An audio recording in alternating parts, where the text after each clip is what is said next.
चलो now let's proceed towards fourth question. Exercise 9.2 मधले question solve करतोय आपण आणि स्पेशली यू इंटू व्ही रूलचे क्वेश्चन सॉल्व्ह करतोय. बरोबर. काय आहे आपला यू इंटू व्ही रूल एकदा परत एकदा ऑब्झर्व करूयात.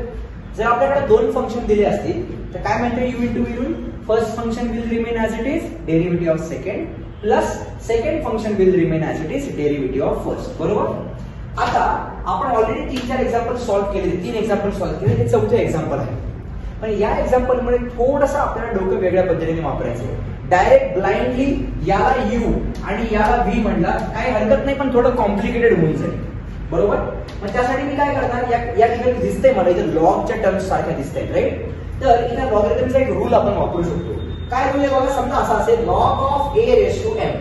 बरोबर. मी तुम्हाला नेहमी सांगतो की लॉग बरोबर जेव्हा एखादी टर्म असते त्याची पॉवर असते तर लॉग काय करतो, पॉवर विल बिकम कोएफिशिएंट. म्हणजे याला काय म्हणू शकतो रे बघा, m into log of a. बरोबर का नाही. होऊ शकतं का नाही, आहे का नाही. मग या केस मध्ये तुमच्याकडे ही जी टर्म आहे याच्या डोक्यावर x3 बसलाय. लॉग तुम्हाला डोक्यावर बसून घेत नाही. हा जर चांगला असेल तर डोक्यावर बसून घेईल आणि लय डोक्यावर बसलं तर खाली पण उतरवतो. राईट. याचा मग याचा अर्थ काय रे बघा, मी कसं सॉल्व्ह करणार याला, कन्सिडर द गिवन क्वेश्चन. बरोबर. आपण याला कन्सिडर करू. सगळ्यांची लक्ष द्या.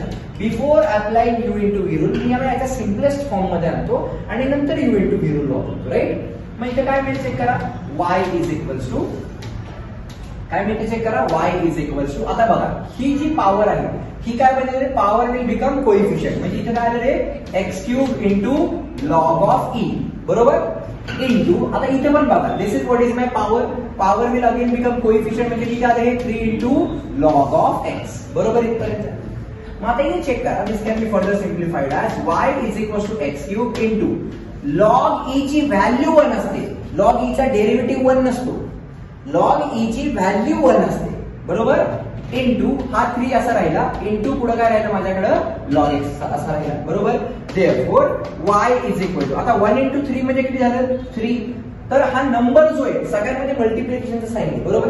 त्या नंबरवर मी कंप्लीट बाहेर आणलं आणि जे दोन मेन फंक्शन आहेत ते कोणते राहिले मी x³ इंटू लॉग x या दोघांना मी एकत्र केलं. तसं पाहायला गेलं तर मी u into v into w वापरला पाहिजे, कारण 3 फंक्शन आहेत. बरोबर का नाही. पण हे फंक्शन नाही, हा नंबर आहे, कॉन्स्टंट आहे. त्या कॉन्स्टंटला बाहेरच ठेवलं. आता मी याला u अज्यूम करणार आणि याला v अज्यूम करणार. मला काय म्हणायचं कळलं का. आणि already x³ into log x चा क्वेश्चन आपण सोडवलेला आहे. चेक करा बरं एकदा.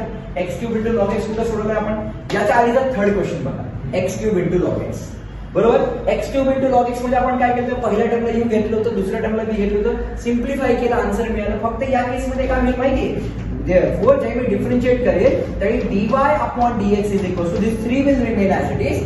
जो हा 3 आहे आणि याचा आन्सर आपण ऑलरेडी क्वेश्चन नंबर 3 मध्ये सॉल्व्ह केले. आपण व्हिडिओ पण रेकॉर्ड केलाय. बरोबर का नाही. मग x³ into log x answer किती आले बघा, x² into bracket 1 plus 3 log x. बरोबर. मग इथे काय लिहिणार मी सांगा, x² into bracket 1 plus 3 times log of x. बरोबर. मी या आन्सरला बॉक्स करणार and this will be my required solution. आता हा क्वेश्चन कसा सोडवला तुम्ही व्हिडिओ नंबर 3 एकदा बघा, तुम्हाला लक्षात येऊन जाईल.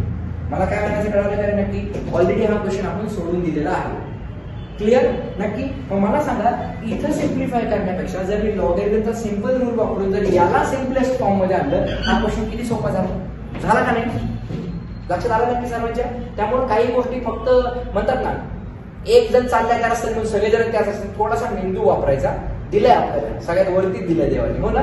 थोडासा कॉमन सेन्स वापरायचा आणि सॉल्व्ह करायचा प्रयत्न करायचा. कळलं नक्की सर्वांना. शुअर. डन.